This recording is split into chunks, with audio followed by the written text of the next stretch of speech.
قال لا تخافا إنني معكما أسمع وأرى. بسم الله الحمد لله رب العالمين. اللهم صل على محمد وعلى آل محمد كما صليت على إبراهيم وعلى آل إبراهيم إنك حميد مجيد. അസ്സലാമു അലൈക്കും വറഹ്മത്തുള്ളാഹി വബറകാതുഹു. നമ്മൾ 57-ാമത്തെ പാർട്ടിലാണുള്ളത്. എ ജബ്ബാറിൻ്റെ ഓരോ വിഷയങ്ങളും നമ്മൾ എടുക്കുമ്പോൾ തന്നെ ഇദ്ദേഹത്തിൻ്റെ ക്രെഡിബിലിറ്റി വളരെയേറെ താഴ്ന്നു വരികയാണ്. നമ്മൾ വിചാരിച്ച ഇയാൾ കുറച്ചൊക്കെ ഒരു വിവരമുള്ള ആളായിരിക്കും എന്നുള്ളതായിരുന്നു. പക്ഷേ തീരെ ഒരു നാലാം ഗുസ്തി എന്നൊക്കെ പറയില്ലേ, അത്രയും പോലും ഇല്ല എന്നുള്ളതാണ്. ഇയാളാണ് ഇരുന്നിട്ട് ഒരു ബൃഹത്തായ ഗ്രന്ഥത്തെ വിമർശിക്കാൻ വേണ്ടിയിട്ട് മെനക്കെടുന്നത് എന്ന് കാണുമ്പോൾ സഹതാപം മാത്രമാണുള്ളത്. എന്തായാലും ഇപ്രാവശ്യം എന്താണ് കൊണ്ടുവന്നത് നോക്കാം. അള്ളാഹുവിന്റെ വാഗ്ദാനം യഥാർത്ഥമാകുന്നു. അതുകൊണ്ട് ഐഹിക ജീവിതം നിങ്ങളെ വഞ്ചിക്കാതിരുന്നു കൊള്ളട്ടെ. അള്ളാഹുവിനെ സംബന്ധിച്ച് ആ മഹാവഞ്ചകനും നിങ്ങളെ വഞ്ചിക്കാതിരിക്കട്ടെ. ഇവിടെ ഇസ്ലാമിന്റെ ഒരു അടിസ്ഥാന സിദ്ധാന്തം പ്രകടമാകുന്നുണ്ട്. ഖുർആനിൽ പലയിടത്തും ആവർത്തിച്ച് പറഞ്ഞിട്ടുള്ളതും ഇസ്ലാം എന്ന മതത്തെ ജീവിതത്തിന്റെ ദർശനം എന്നിടത്ത് നിന്ന് പറിച്ച് മരണത്തിന്റെ ദർശനമാക്കി മാറ്റിയതും ഈ ഒരു സിദ്ധാന്തമാണ്. ഞാനിതിനെക്കുറിച്ച് മുമ്പും പല സന്ദർഭങ്ങളിലും പറഞ്ഞിട്ടുണ്ട്. ഐഹിക ജീവിതം മനുഷ്യനെ ചതിക്കാൻ ഉണ്ടാക്കി വെച്ച ഒരു വിഭവമാണ് എന്ന ഒരു സിദ്ധാന്തമാണ് ഈ ഖുർആൻ മുന്നോട്ട് വെക്കുന്നത്. ഐഹിക ജീവിതം നിങ്ങളെ വഞ്ചിക്കാതിരുന്നു കൊള്ളട്ടെ, ആ വഞ്ചകൻ നിങ്ങളെ വഞ്ചിക്കാതിരിക്കട്ടെ. അപ്പൊ വഞ്ചിക്കാൻ വേണ്ടി അള്ളാഹു തന്നെ ഒരുക്കി വെച്ച വിഭവങ്ങളാണ് ഇഹലോകത്തുള്ള എല്ലാ ജീവിത സൗഭാഗ്യങ്ങളും സന്തോഷങ്ങളും ഇവിടെയുള്ള ജീവിത സൗന്ദര്യങ്ങളും എല്ലാം. മനുഷ്യൻ ഇവിടെ ജീവിതത്തിൽ സന്തോഷം കാണുന്ന എല്ലാം ദൈവം മനുഷ്യരെ വഞ്ചിക്കാൻ വേണ്ടി ഉണ്ടാക്കി വെച്ച വിഭവങ്ങളാണ്. അതുകൊണ്ട് ഇവിടുത്തെ ജീവിതത്തിലേക്ക് നമ്മൾ ചാഞ്ഞു പോകാനേ പാടില്ല. അതാണ് അപ്പോൾ ഇവിടെ ഒന്നാമതായിട്ട് ഇദ്ദേഹം പറയുന്നത് ഖുർആനിൽ ഐഹിക ജീവിതം എന്നുള്ളത് എന്താണ്, ഒരു കബളിപ്പിക്കുന്ന വിഭവമല്ലാതെ മറ്റൊന്നുമില്ല. ഖുർആനിൽ പല പ്രാവശ്യമായിട്ട് ഇവിടെ പറഞ്ഞിട്ടുണ്ട്. അതായത് ഐഹിക ജീവിതം നിങ്ങളെ വഞ്ചിക്കാതിരിക്കട്ടെ. അതേപോലെ തന്നെ ഐഹിക ജീവിതം എന്നുള്ളത് കളിയും വിനോദവും അല്ലാതെ മറ്റൊന്നുമല്ല. അതേപോലെ തന്നെ ഐഹിക ജീവിതത്തെ പറ്റിയിട്ടുള്ള ഉപമകളും ഒക്കെ ഒരുപാട് പ്രാവശ്യമായിട്ട് പറയുന്നുണ്ട്. പിന്നെ ഇദ്ദേഹം പറഞ്ഞ് അതിനെ പിന്നീട് ഇദ്ദേഹത്തിൻ്റെ രീതിയിൽ അങ്ങോട്ട് വ്യാഖ്യാനിക്കുകയാണ്. എന്തൊക്കെയാണ്, ഒരു സന്തോഷം പാടില്ല, അങ്ങനത്തെ ഒക്കെ രീതിയിലാണ് ഇദ്ദേഹം പറയുന്നത്. സന്തോഷത്തിനും സങ്കടം എന്നൊക്കെ പറഞ്ഞാൽ അത് മനുഷ്യ ജീവിതത്തിൽ കടന്നു വരുന്ന മാറി മാറി വരുന്ന ഒരു വികാരങ്ങളാണ്. അത് മനുഷ്യർക്ക് അമിതമായ സന്തോഷം എന്നുള്ള രീതിയിൽ പോകാൻ പാടില്ല. അതേപോലെ തന്നെ അമിതമായി ദുഃഖിച്ചിരിക്കാനും പാടില്ല എന്നുള്ളത് ഇസ്ലാം കൃത്യമായിട്ട് പറഞ്ഞു കൊടുത്തിട്ടുണ്ട്. അത് അവരുടെ വിധിവിശ്വാസമായിട്ട് ബന്ധപ്പെട്ടിട്ടുള്ള വിഷയമാണ്. അതിലേക്ക് ഞാൻ കടക്കുന്നില്ല. പിന്നെ ഇദ്ദേഹത്തിൻ്റെ ഐഹിക ജീവിതത്തിലെ വിഭവങ്ങൾ, എല്ലാ സന്തോഷം നൽകുന്ന കാര്യങ്ങളും ഇസ്ലാം വിലക്കിയിട്ടുണ്ട് എന്നുള്ള. എന്തൊക്കെയാണ് ഇദ്ദേഹം കൊണ്ടുവരാൻ ഉദ്ദേശിക്കുന്ന സന്തോഷങ്ങൾ എന്നൊക്കെ നോക്കിക്കഴിഞ്ഞാൽ നമുക്ക് കൃത്യമായിട്ട് മനസ്സിലാവും. ഇപ്പം ഇദ്ദേഹത്തിൻ്റെ നമ്മൾ പലപ്പോഴും പറയാറുള്ള പോലെ തന്നെ ചുംബന സമരവുമായിട്ട് ബന്ധപ്പെട്ടിട്ട് ഇയാൾ മുന്നിൽ പോയിരുന്ന ആളാണ് ഇദ്ദേഹം. അതൊക്കെ ഇയാളെ സംബന്ധിച്ചിടത്തോളം എന്താണ്, സന്തോഷം നൽകുന്നതാണ്. കാരണം 4 ആളുകൾ കൂടി നിൽക്കുന്ന സ്ഥലത്ത് ഒരു പെണ്ണും ആണും അല്ലെങ്കിൽ പെണ്ണും അല്ലെങ്കിൽ ആണും ഒക്കെ ലൈംഗിക ബന്ധത്തിൽ ഏർപ്പെടുക, അതൊക്കെ ഇവർക്ക് സന്തോഷമുള്ള കാര്യം തന്നെ ആയിരിക്കും. അതേ സ്ഥാനത്ത് ഇയാളെ മക്കളോ ഭാര്യയോ ഒന്നും ഈ പരിപാടിക്ക് വന്നിട്ടില്ല, ഇയാളെ പോയിട്ടുള്ളൂ. അതെന്തേ, അവർക്ക് ആ സന്തോഷമൊന്നും കിട്ടണ്ടേ സാറേ? അപ്പം ഈ ജാതി ഇരട്ടത്താപ്പ് സന്തോഷങ്ങളാണ് ഇവർക്കൊക്കെ. അതേമാതിരി കല്യാണം കഴിക്കാം എന്നുള്ള ചോദ്യവും ഒരു വേദിയിൽ ഇദ്ദേഹത്തിനോട് എഴുതി ചോദിച്ചപ്പോൾ ഇയാൾ പറഞ്ഞത് എന്താ വെച്ചാൽ, കല്യാണം കഴിക്കണം കുട്ടികളുണ്ടാവണോ എന്നൊന്നും ഞാൻ പറയില്ല. കാരണം അതൊക്കെ വളരെ പ്രാകൃതമായിട്ടുള്ള രീതിയാണ് എന്നൊക്കെയാണ് ഇദ്ദേഹം പറയുന്നത്. അപ്പം ഇദ്ദേഹത്തിൻ്റെ മക്കളൊക്കെ എന്താണോ ചെയ്യുക, ലിവിങ് ടുഗദറൊക്കെ ആയിട്ട് വിടലായിരിക്കും അല്ലാഹു ആലം. അപ്പം പോലുള്ള ആളുകൾ മദ്യപാനം, അതുപോലെ ചൂതാട്ടം, അതേപോലെയുള്ള പലർക്കും പല രീതിയിലാണ് തൻ്റെ സന്തോഷം കണ്ടെത്തുക. ഇപ്പോൾ ചില ആളുകൾ ഡ്രൈവിംഗ് ആയിരിക്കും, ചില ആളുകൾ കുതിര പന്തയമായിരിക്കും, ചില ആളുകൾ മറ്റേ ചീട്ടുകളി, മറ്റേ വാതുവെപ്പ് അങ്ങനെയുള്ള ഇതായിരിക്കാം, ചില ആളുകൾ ലോട്ടറി ആയിരിക്കാം, ചില ആളുകൾ ഇതേപോലെ തന്നെ മദ്യപാനമായിരിക്കാം, ചില ആളുകൾ വ്യഭിചാരമായിരിക്കാം. അങ്ങനെ ഒരുപാട് സന്തോഷം കണ്ടെത്തുന്ന ഒരുപാട് എന്താ പറയുക നല്ലതല്ലാത്ത ഏരിയകളുണ്ട്. എന്നാൽ സ്വന്തം ഭാര്യയുമായിട്ടുള്ള ഉല്ലാസം, സ്വന്തം മക്കളുമായിട്ടുള്ള പല രീതിയിലുള്ള എന്താ പറയുക സന്തോഷങ്ങളും ഒക്കെ ഇസ്ലാം അനുവദിച്ചത് തന്നെയാണ്.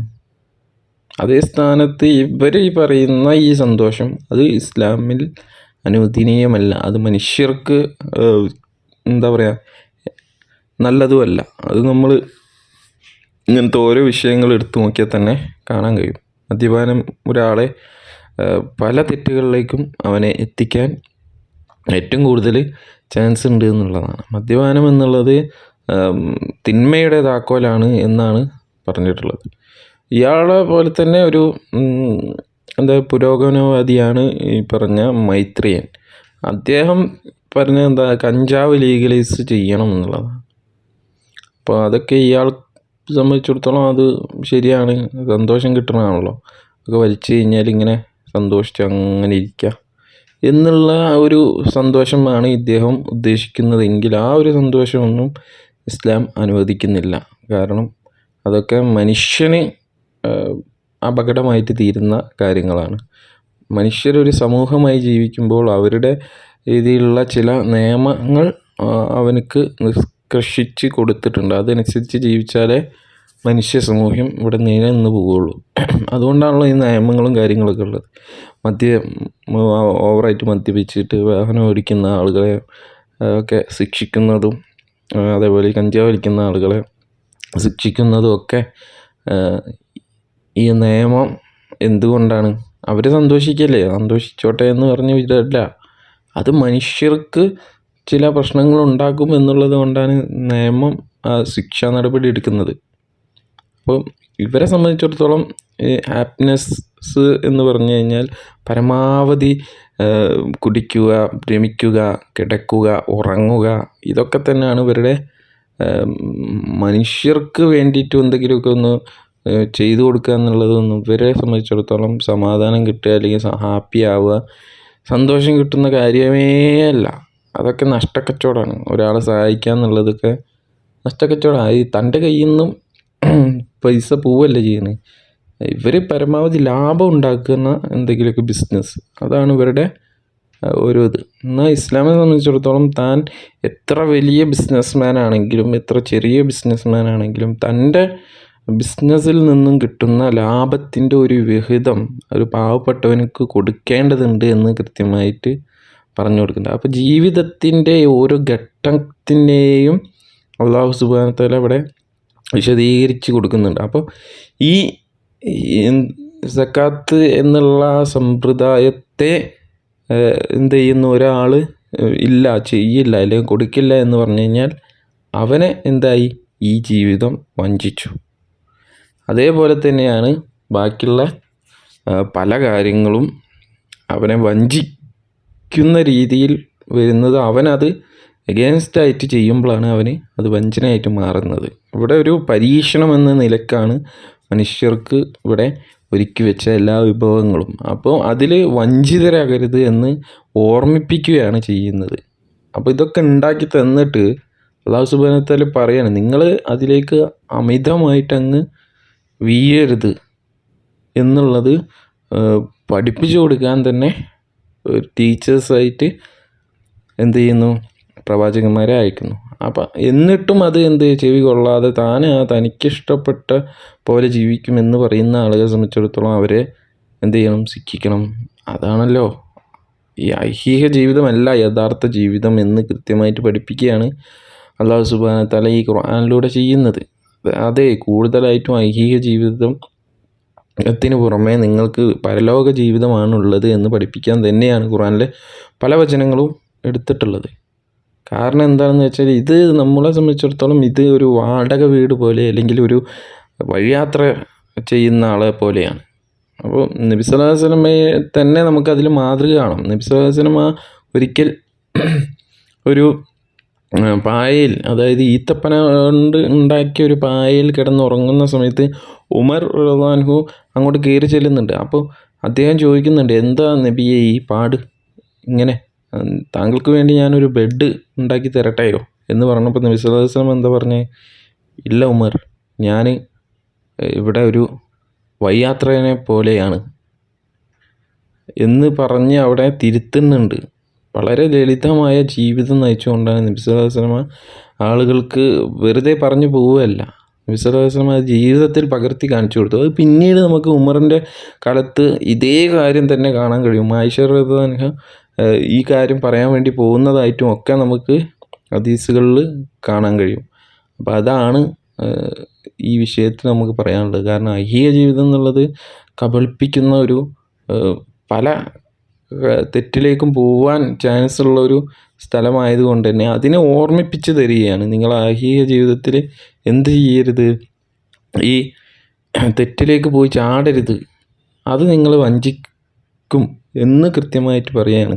പരമവഞ്ചകനായ പിശാചിനെയും അവിടെ എടുത്തു പറഞ്ഞു. പിശാച് ചില പ്രലോഭനങ്ങൾ നൽകിക്കൊണ്ട് മനുഷ്യനെ വഞ്ചിക്കാൻ ശ്രമിക്കും. അപ്പോൾ അതിൽ നിന്നൊക്കെ നിങ്ങൾ ദേഹേച്ഛയെ പിന്മാറി അള്ളാഹു സുബ്ഹാനഹു വ തആല ഏതാണോ ഗൈഡൻസ് നൽകിയ അതനുസരിച്ച് നിങ്ങൾ ജീവിക്കുക എന്ന് പഠിപ്പിച്ചു കൊടുക്കുകയാണ് ഇവിടെ ചെയ്യുന്നത്. അതിനെന്താണ് കുഴപ്പം സാറേ?